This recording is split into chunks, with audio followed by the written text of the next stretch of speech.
Jumpa lagi di channel Kerot Susu. Novel Dokter Jenius Fang Qiu. Bab 83. Di depan daftar dokter yang tersenyum. Xiao Shen, apakah ini Fang Qiu asisten dokter yang Anda temukan dari universitas?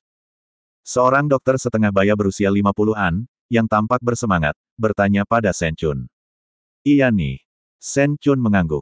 Apakah dia masuk dalam daftar selama 2 minggu berturut-turut? Dokter setengah baya itu memandang nama Fang Qiu dalam daftar dengan tidak percaya untuk waktu yang lama dan bertanya dengan heran, dia benar-benar melihat pasien hanya setengah hari. Ya, setiap hari Minggu sore. Shen Chun tidak bisa menahan senyum masam. Siapa yang akan percaya itu? Bahkan aku sendiri tidak akan mempercayainya. Tidak mungkin. Suara bertanya terdengar. Shen Chun berbalik dan mendapati bahwa dia dikelilingi oleh dokter dan perawat yang baru saja pulang kerja. Mereka semua menatap daftar dokter yang tersenyum karena terkejut. Bagaimana mungkin ini bisa terjadi? Dokter bernama Fang Qiu telah berada di daftar selama 2 minggu berturut-turut. Tapi dia baru saja melihat pasien selama 1 hari jika menambahkan 2,5 hari di antara 2 minggu. Bagaimana dia bisa masuk dalam daftar? Masing-masing dari mereka adalah seorang dokter, jadi mereka biasanya bersikap sopan satu sama lain. Bahkan jika tidak, mereka hanya mengkritik paling belakang. Tapi sekarang mereka tidak bisa mengendalikan diri. Terlepas dari hubungan kolega, mereka langsung bertanya. Ya, bukankah itu terlalu palsu? Dia mendapat 24 suara dalam sore ini. Itu benar-benar mustahil. Seorang dokter hanya dapat melihat beberapa pasien dalam satu sore. Bahkan proporsi suara tinggi, dia tidak bisa mendapatkan 24 suara. Terlebih lagi, dia baru. Keraguan muncul satu demi satu di sekitar. Banyak orang mengangguk setuju. Termasuk dokter setengah baya yang telah berdiri di samping Shen Chun memiliki kecurigaan penuh dengan hatinya. Bagaimana seorang siswa bisa mendapatkan 24 suara? Jika demikian, seberapa malu kita akan menjadi dokter tua? Bukan hanya kita, tetapi juga para dokter dari seluruh rumah sakit mungkin akan kehilangan wajah mereka. Tetapi karena dia direkomendasikan oleh Shen Chun dan disetujui oleh direktur, tidak ada masalah. Jadi ini nyata. Dokter setengah baya terkejut dengan kesimpulannya dan kemudian tersenyum pahit di wajahnya. Dia menghela nafas dengan emosi dan berkata, jika itu benar-benar seperti perkataan, di Sungai Changjiang, ombak di belakang melaju di depan mereka. Saya tidak menyangka bahwa dalam industri pengobatan Tiongkok di mana ada ungkapan, penatua dokter, semakin berharga dia, kata-kata ini sebenarnya bisa digunakan. Pria ini dapat memiliki prestasi seperti itu di usia muda. Dia benar-benar sesuatu. Mendengar itu, beberapa dokter seusianya juga mendesah dengan emosi. Setelah bekerja di rumah sakit selama bertahun-tahun, mereka tahu betul betapa sulitnya memiliki calon yang baik. Lebih sulit untuk menemukan seorang jenius seperti Fang Qiu yang memiliki bakat yang sangat tinggi dalam pengobatan Tiongkok dan dapat memenangkan persetujuan dari semua pasiennya. Aku tidak percaya itu. Sama seperti semua orang terkejut dengan kinerja Fang Qiu, seorang dokter muda maju dan bertanya dengan suara keras. Pasti ada sesuatu yang mencurigakan tentang itu. Dia adalah seorang mahasiswa, atau yang terbaik adalah seorang dokter magang, atau yang paling buruk adalah ahli medis. Dia berani bekerja di rumah sakit bahkan sebelum lulus dan juga telah merawat begitu banyak pasien dalam satu sore. Dengan partisipasi 100%, dia menyembuhkan setidaknya 24 pasien, yang berarti dia menyembuhkan satu pasien rata-rata kurang dari 9 menit. Waktu ini termasuk waktu pemeriksaan serta waktu perawatan. Seberapa cepat? Selain itu, bagaimana mungkin ada partisipasi 100%? Jadi aku tidak percaya itu. Pasti ada sesuatu yang mencurigakan. Mendengar ini, para dokter tua pengobatan Cina mengerutkan kening. Sebagai rekan Fang Qiu, kata-katanya sedikit sulit. Dan dia mengatakannya di depan umum. Kecerdasan emosionalnya mengkhawatirkan. Tetapi dokter muda lainnya semua mengangguk setuju ketika mereka mendengar itu. Aku juga tidak percaya. Fang Qiu sangat luar biasa. Satu orang bergema. Dia tidak bisa mengundang orang-orang ini untuk memilihnya. Melihat pasien bukanlah lelucon. Apakah dia pikir itu sedang mengantri untuk makan ketika dia melihat begitu banyak pasien dalam satu sore?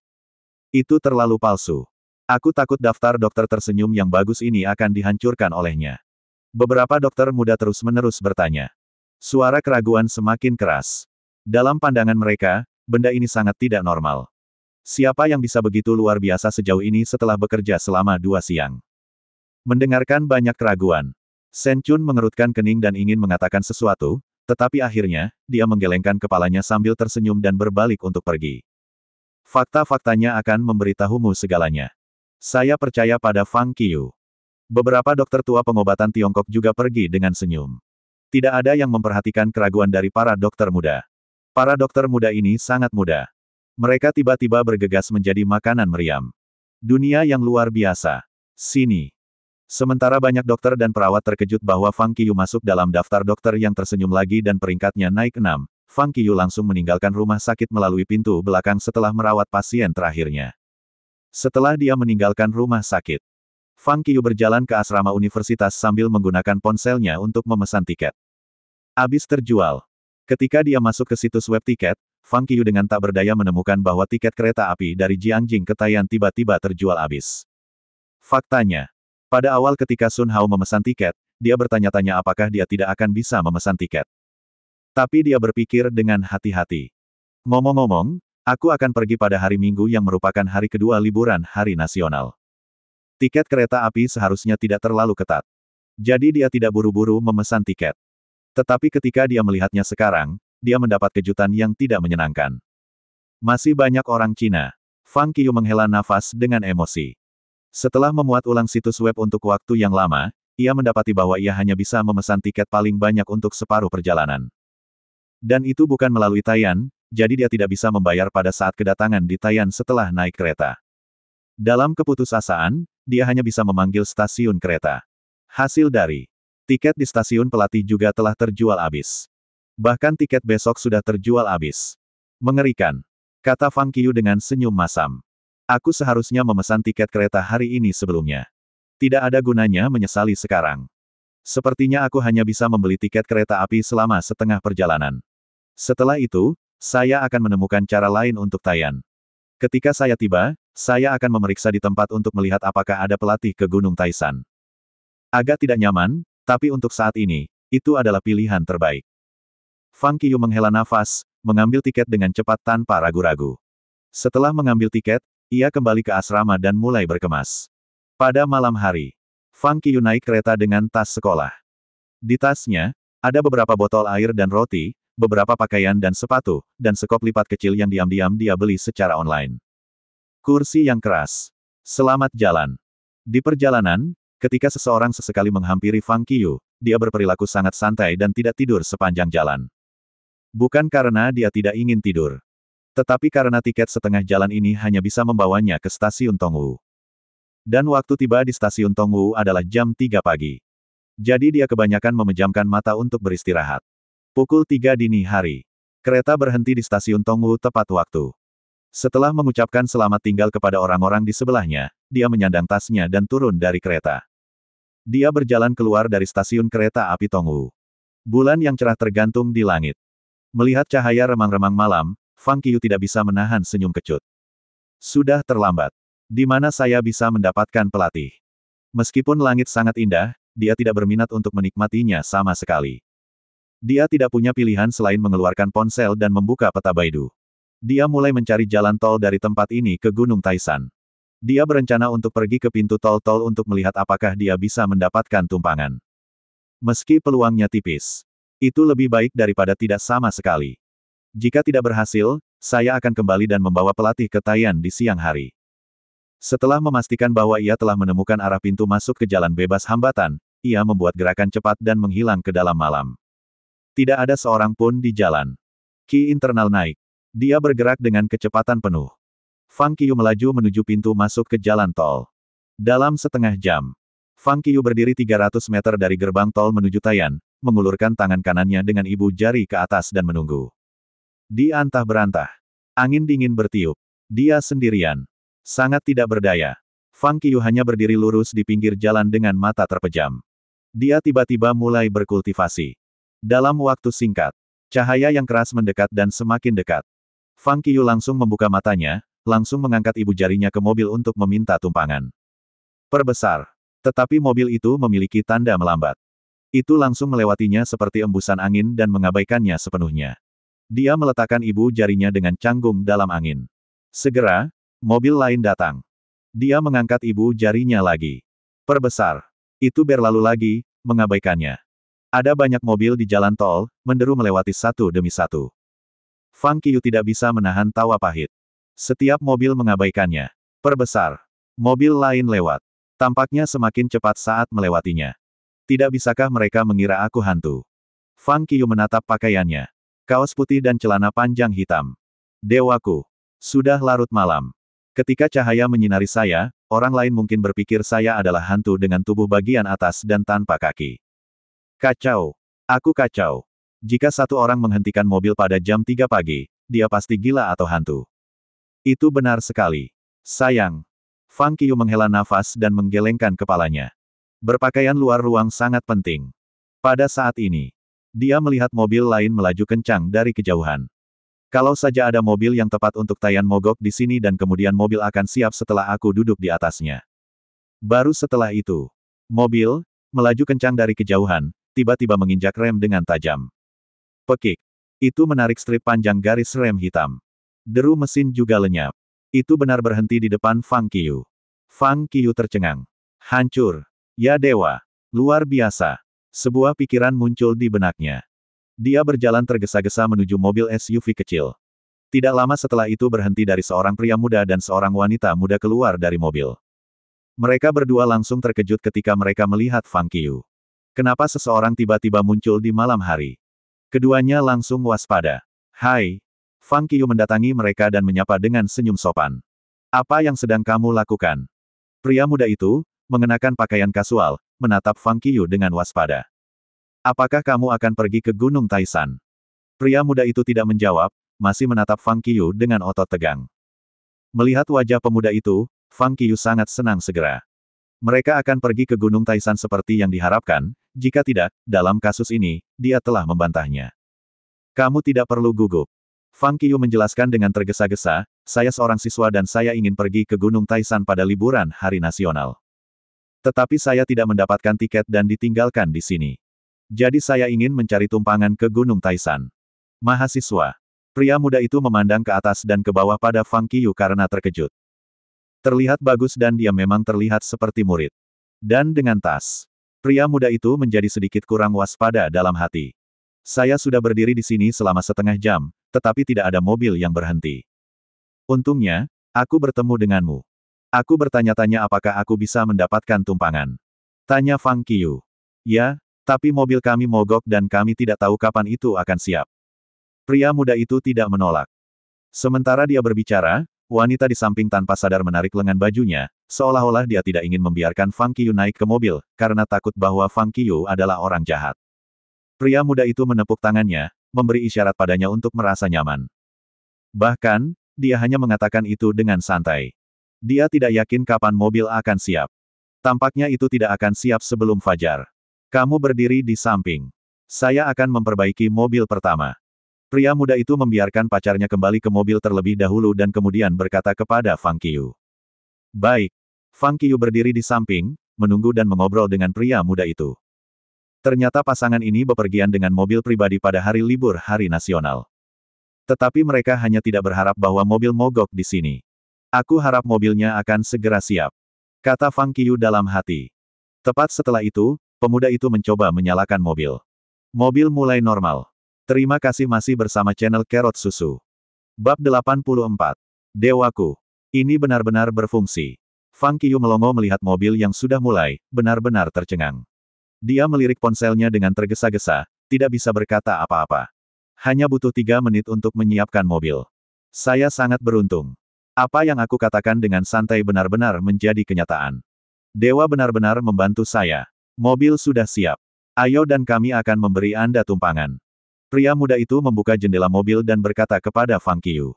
Terima kasih. Fang Qiu bergegas untuk membuka pintu mobil dan mengambil kursi kopilot. Mobil melewati pintu tol. Di jalan tol, ia melaju ke utara. Bagaimanapun, itu tengah malam.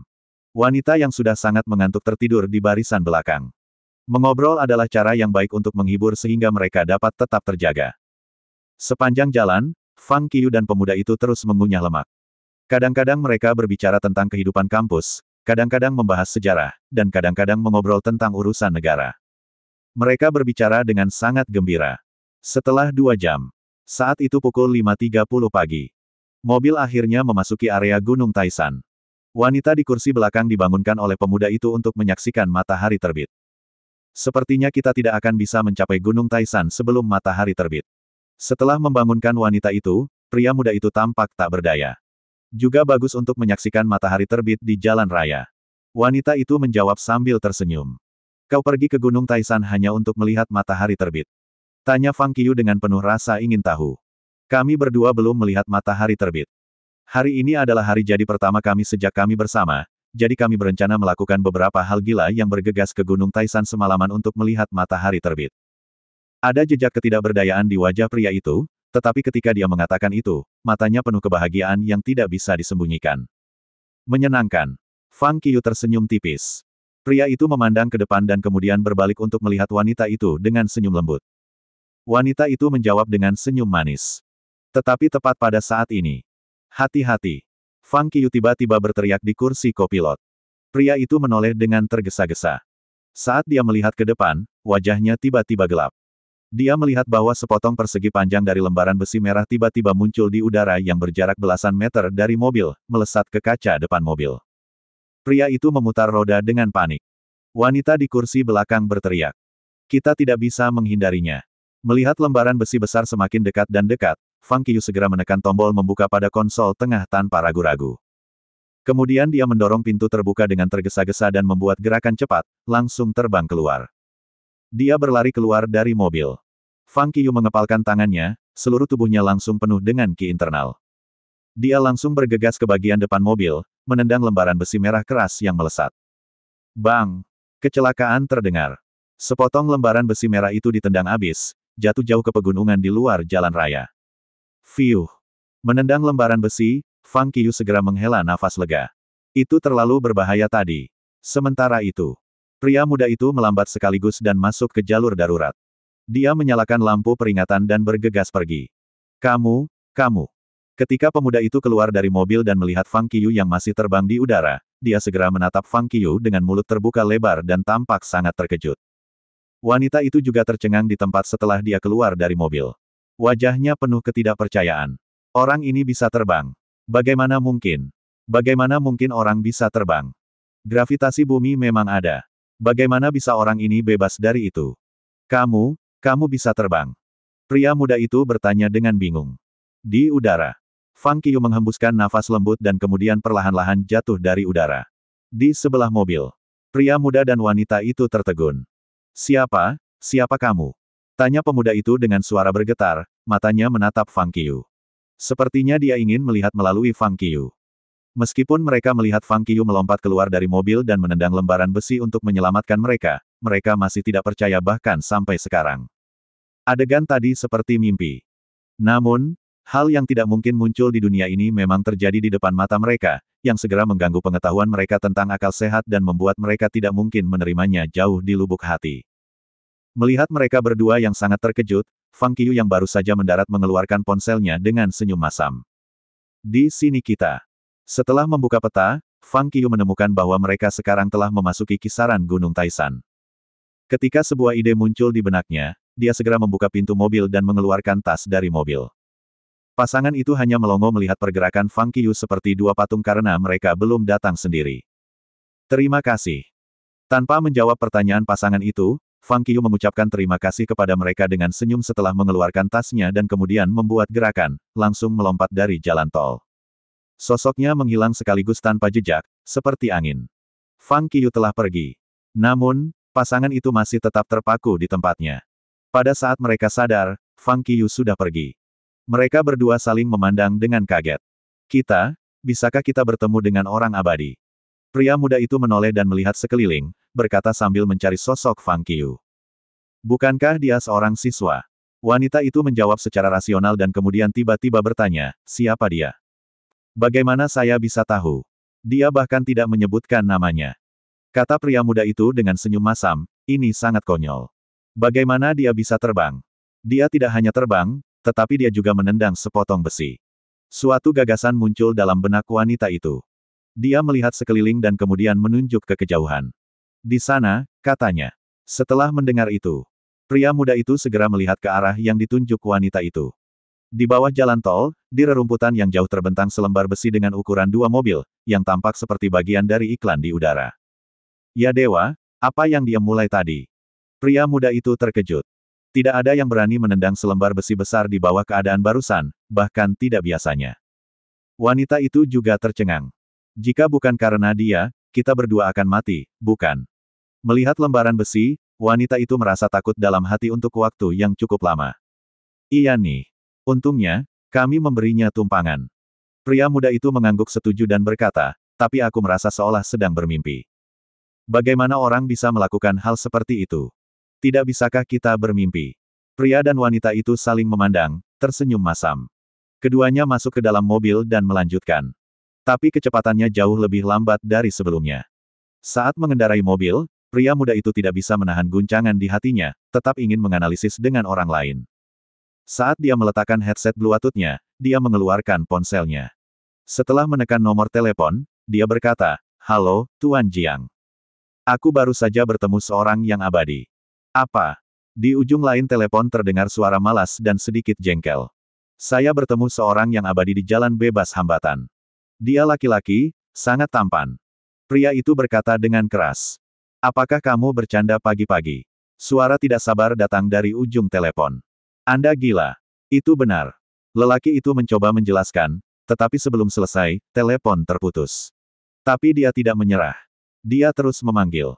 Dia menelepon satu demi satu untuk memberitahu semua teman-temannya apa yang baru saja dia lalui yang sangat mengejutkannya, tetapi tidak ada yang percaya padanya. Sebaliknya, ia sering dimarahi. Tak berdaya. Pria itu harus meletakkan teleponnya. Dia tahu bahwa tidak seorang pun akan percaya bahwa hal-hal seperti itu dapat terjadi di dunia. Dia tidak akan percaya jika dia tidak mengalaminya sendiri. Percaya atau tidak. Bahkan jika tidak ada yang percaya bahwa sosok Fang Qiyu akan selalu tinggal di hatinya dan tidak akan pernah pudar. Sini. Setelah keluar dari jalan tol, Fang Qiyu segera datang ke hutan di dekat jalan tol. Dia mengeluarkan ponselnya dan menemukan Gunung Taisan lagi. Cara ini. Setelah menemukan lokasi yang tepat, Fang Qiyu membuat gerakan dan melaju dengan liar. Dalam waktu singkat 20 menit, Fang Qiyu memasuki Gunung Taisan sendirian. Gunung Taisan adalah warisan dunia dua budaya dan alam, yang dikenal sebagai Geopark Dunia. Ini adalah daya tarik wisata 5A nasional dan warisan budaya tak benda Tiongkok serta Gunung Nasional Cina. Gunung Taisan terletak di Taiyan dengan luas total 24.200 hektar. Puncak utama, Jade Emperor Peak, naik 1.545 meter di atas permukaan laut dengan momentum yang megah dan luar biasa. Gunung Taisan dikenal sebagai Kepala 5 Gunung Suci, Kepala 5 Gunung Suci, dan Gunung terbaik di dunia. Gunung Taisan dianggap oleh orang-orang kuno sebagai surga, akses langsung ke tahta, dan menjadi gunung suci yang disembah oleh orang-orang Cina dan tempat kaisar mempersembahkan korban. Ada pepatah yang mengatakan, jika Gunung Taisan aman, maka seluruh negeri. Dari zaman Kaisar pertama Qin hingga dinasti Qing, telah ada 13 generasi kaisar yang secara berturut-turut mendaki Gunung Taisan secara pribadi untuk mempersembahkan kurban ke surga dan bumi. Selain itu, ada 24 generasi kaisar yang mengirim menteri untuk mempersembahkan korban sebanyak 72 kali. Gunung Taisan sangat besar. Setelah memasuki pegunungan Gunung Taisan, Fang Qiyu melakukan perjalanan cepat melalui hutan gunung sepanjang jalan. Meskipun dia telah tiba di tujuan, dia tidak tahu di mana harta itu. Dia tidak tahu di mana tuan tua itu menemukan harta karun sebelumnya, jadi dia hanya bisa mencarinya berdasarkan akal sehatnya. Namun, sejak awal, Fang Qiyu tidak punya niat mencoba peruntungannya. Dia benar-benar tidak tahu di mana harta itu, tetapi dia tahu bahwa di mana ada harta, ada binatang penjaga. Itu bisa dikatakan. Jika dia bisa menemukan binatang yang luar biasa di pegunungan, dia mungkin menemukan harta karun di dekatnya. Fang Qiyu mengamati situasi sekitarnya dengan hati-hati saat melaju melalui hutan gunung, mencari nafas binatang buas di gunung. Hasil dari. Setelah melewati banyak puncak, Fang Qiyu tidak menemukan petunjuk untuk waktu yang lama. Ketika sampai di puncak gunung, dia berhenti. Biarkan aku pulih dulu, maka aku akan terus mencari. Meskipun kekuatan Fang Qiyu kuat, dia masih orang. Setiap orang kadang-kadang kelelahan. Karena Fang Qiyu telah berjalan begitu lama, ki internalnya telah banyak dikonsumsi. Jika dia terus mencari, konsumsinya akan lebih banyak. Karena itu, Fang Qiyu hanya bisa berhenti dulu, duduk bermeditasi di tempatnya. Lingkungan tempat ini bagus. Saat Fang Qiyu duduk bersila, dia memutar matanya dan melihat sekeliling. Dia menemukan bahwa kabut dan kabut berputar-putar di sekitarnya, yang kabur dan membuatnya merasa sangat nyaman. Di puncak menonton matahari di Gunung Taisan. Saat matahari pagi terbit di antara laut dan awan, banyak orang yang berkumpul di puncak menonton matahari untuk menyaksikan matahari terbit semua berbalik, siap untuk turun. Tetapi pada saat ini, "Halo Buddha!" Teriakan besar tiba-tiba menyebar di puncak menonton matahari. Teriakan ini membuat orang-orang yang akan turun gunung segera melihat ke belakang. Mereka melihat. Di kejauhan di puncak gunung sebenarnya muncul awan halo Buddha yang sangat indah, seperti halnya halo matahari. Itu emas dan sangat menarik. Sungguh halo Buddha yang indah. Benar-benar lingkaran halo Buddha. Apakah kita terlalu beruntung? Layak perjalanannya. Ini adalah lingkaran cahaya Buddha yang legendaris. Sangat ajaib. Ketika orang-orang di Sun Watching Peak terus berdiskusi, mereka semua mengeluarkan ponsel mereka, dengan gila-gilaan mengambil foto.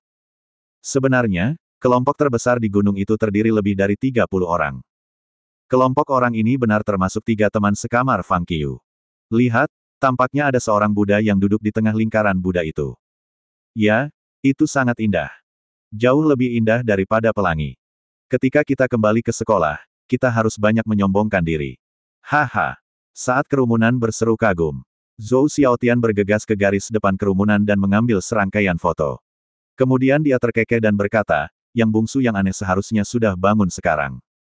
Saya harus mengiriminya tautan video untuk pamer." Ketika dia memikirkannya, dia baru saja melakukannya.